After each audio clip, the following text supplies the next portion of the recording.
આજરોજ રાજકોટ આવતી બસમાં એક ગર્ભવતી બહેન રડતી હાલતમાં મળી આવતા માનવતા અને ફરજ પરાયણતાનો જીવંત દાખલો સામે આવ્યો છે, જેમાં મુસાફરોની સતર્કતા, બસ સ્ટાફની સહકાર ભાવના અને 181 મહિલા હેલ્પલાઇન તથા 112ની ટીમની ઝડપી કામગીરીથી એક પરિવાર તૂટતા બચી ગયો છે.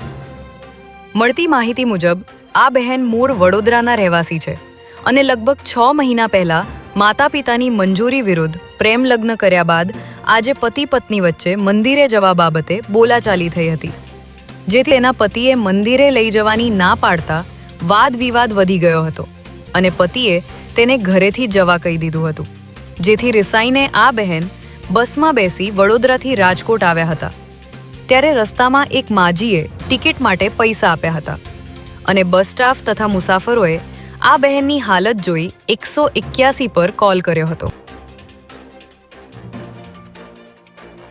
સ્થળ પર પહોંચેલી 181 મહિલા હેલ્પલાઇન અને 112ની ટીમે તાત્કાલિક આ મહિલાનું કાઉન્સેલિંગ કર્યું હતું, જે બાદ આ મહિલાએ પોતે 1 મહિનાની ગર્ભવતી હોવાનું જણાવ્યું હતું, જેથી મુસાફરીથી જોખમ ન વધે તે માટે ટીમે સાવચેતી રાખી બહેન પાસેથી પતિનો સંપર્ક મેળવી તેમને ફોન કર્યો હતો.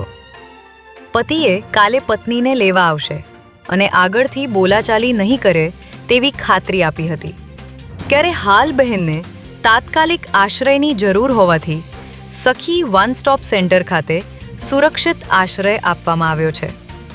આ સમગ્ર ઘટનામાં 181 અને 112ની ટીમની ત્વરિત કાર્યવાહી, બસ સ્ટાફ અને મુસાફરોની માનવતાભરી સહાય પ્રશંસનીય છે. આ ઘટના ફરી એકવાર સાબિત કરે છે કે મુશ્કેલીમાં પડેલી મહિલાઓ માટે 181 હેલ્પલાઇન અને 112 એક મજબૂત સુરક્ષા કવચ છે.